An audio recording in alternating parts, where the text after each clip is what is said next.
Hello, my friends, and I hope you're having a fantastic day. So today we are going to continue on with our Miskatonic Mondays. I know it's been a little bit, but hoping to get back into the swing of things. I've said that a few times now. I'm still trying. I won't even get into it all. However, going forward, I am going to try to do 5 videos a week, Monday through Friday. Bear with me if I don't succeed at first. I will get there. But today is about the fun of playing demos and finding new games. There are times when people will email me or tell me about their demo. I will say right now, I won't take anything for these demos or even for a playthrough of a full game, simply because I want to be able to confidently and without guilt speak my piece. So in the event I don't like it, I don't feel like I've cheated anybody, and nobody can feel cheated because I said something negative after they gave me something in exchange. I really just want to be able to give my opinion on these things. And when I do give my opinion on these things, I am going to try to do it somewhat objectively, because I know that I have a very limited taste for games, and there are games that I know that could be fun for somebody who would enjoy them. All that preamble said, GUG is one of those games. It is an interesting game. It's not really for me. But at the same time, I do think if you are someone who likes something kind of experimental, a little creature catchy, but not quite, that has a lot of challenge to it and gives you some rather weird effects, this is definitely the game for you. Let's go ahead and read the about. You have Transcend, unique GUG creations. Each GUG is procedurally generated from a phrase you type. Even the devs don't know what's going to happen each time you transcend, which is an interesting experience, I won't lie. Fight, unexpected threats. Battle GUGs from other players in previous runs. Innovate to counter your own creations. Go wild. Break the game. Seek out the weirdest GUGs. Combo together different GUGs to achieve the ultimate effect. This game relies on AI to underpin its procedural image and functionality generation systems, the systems that allow for personalized creatures and their effects. Which is, it's an interesting thing, I'm going to say. I did enjoy it. We are going to go ahead and watch one of the trailers. I will say the trailers they put together for this are really fun. An idiot.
And there was that cute little trailer. So unfortunately, I managed to screw up when I first started this game and I wasn't hitting record. I'd uninstalled and reinstalled in the faint hope that maybe it would reset itself back to the beginning, but no luck there. So if I missed some important walkthrough that might have helped me, maybe that colored my feelings on the game slightly, but I kind of got distracted hoping that I could figure out a way to show you what was going on in the game for the beginning pieces. However, what I did get was you do, of course, get the same screen where you have some GUGs. You get to give one a phrase. The initials examples they gave me were fire, ice, or chocolate cake. And the first time I chose chocolate cake. Instead, this time I tried coffee cake, which gave me an entirely different, obviously, kind of effect. There doesn't seem to be too much of a... I know they're using AI to generate this, and there doesn't seem to be anything that would give you a consistent or a particularly consistent kind of response.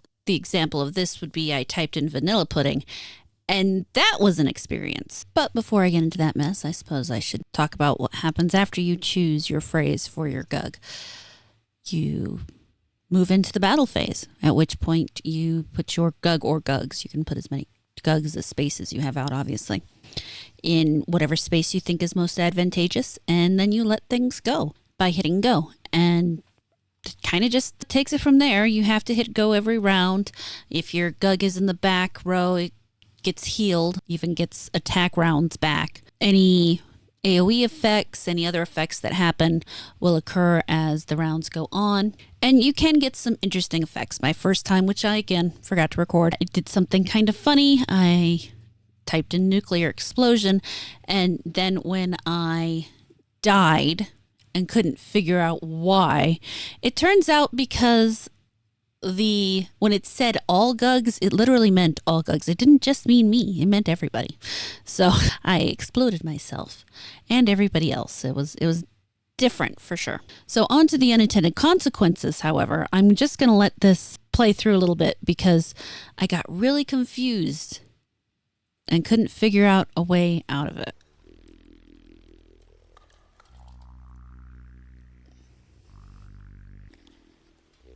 Cover all blank spaces on the battlefield. Oh, convert to vanilla pudding puddles? Okay. Now the question is, what does that do for us?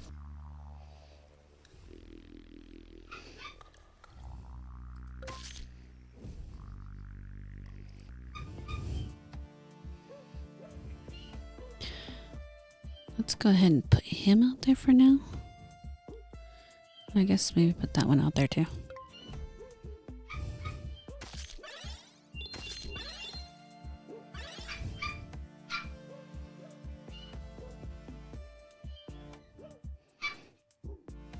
Oh gosh, I'm really confused what happened now.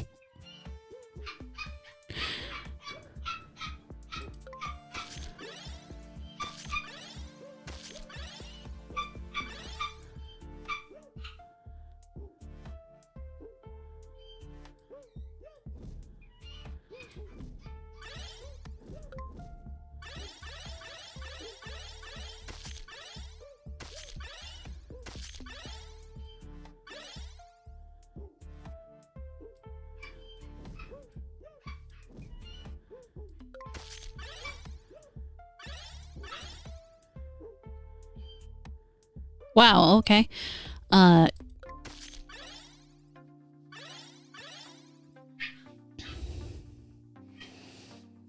appears to be a bunch of vanilla pudding everywhere, and I don't know why.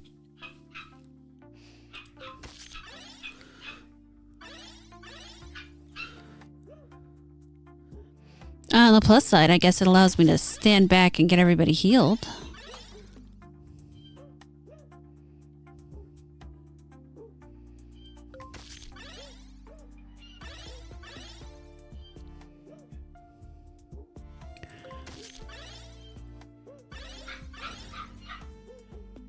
It's certainly strategy.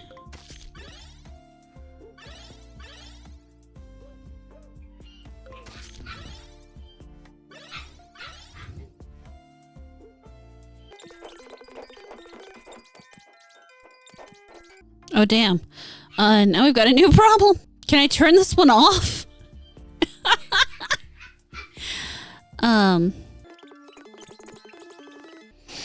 Okay.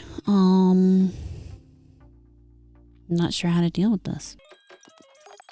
Okay, that's how. Do I now have to defeat all the puddings? No! I don't know how this works. Can I kill the spawn creature? Nope. Nope, that didn't work. Wow. Well, I think I've managed to get myself stuck in a battle.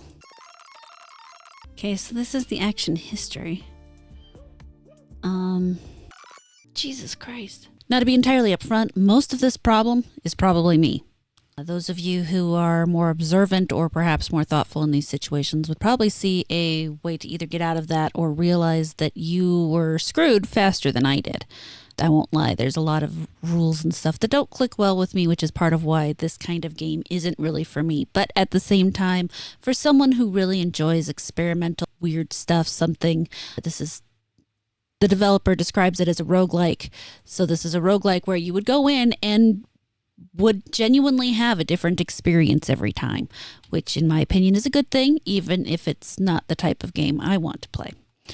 Just watching this back, I can see where I maybe shouldn't have been confused, but I was kind of only half there at the time. So when I apparently had problems taking what the instructions were saying as literally as I should. For some reason, it didn't occur to me that when they said that it would put a vanilla pudding in every space, that it literally meant every space, and that they would continue to respawn from now until the end of time. So overall, my opinion of GUG is it's an interesting game.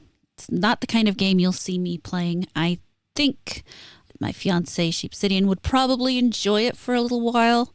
He's definitely into those creature kind of games. And I don't think it would necessarily get repetitive based on the kind of AI generative nature where it gives you kind of a different result each time so that you don't get bored in the way you might be concerned about normally. And I say when it comes out, or before it comes out actually, the demo's out there, give that a try. And then when it comes out, it says it's supposed to be coming out in Q1 of this year.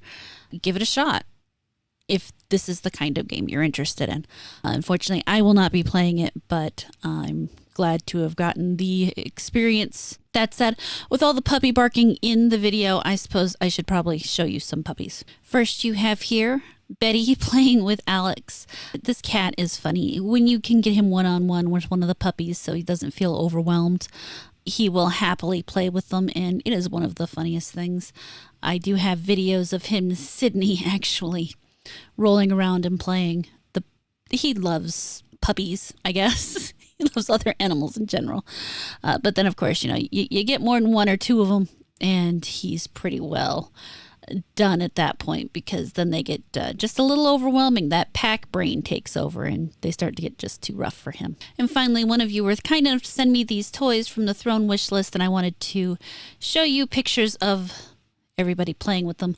There's always one little girl missing off sleeping somewhere while the other three are awake, and then vice versa. Their father especially has a tendency to toy hoard, but they are really loving the toys.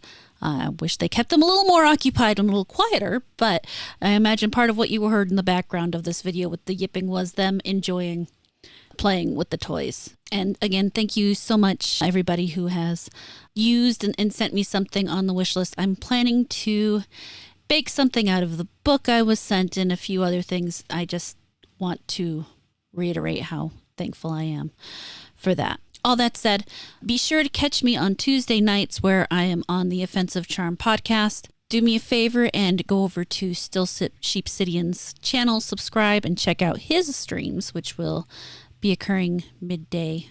I don't know that he's quite got a full schedule worked out yet, but he is hilarious to watch. And that should do it. I should hopefully be putting out another video for you to see tomorrow. And if not, I will see you soon. Let me know what you think of what you've seen of GUG down in the comments. And I look forward to reading them. Thank you so much for watching this video. I really hope you enjoyed it. Please like, comment, subscribe, and turn on the notifications. If you really liked it, you can feel free to share it around, and I will catch you later.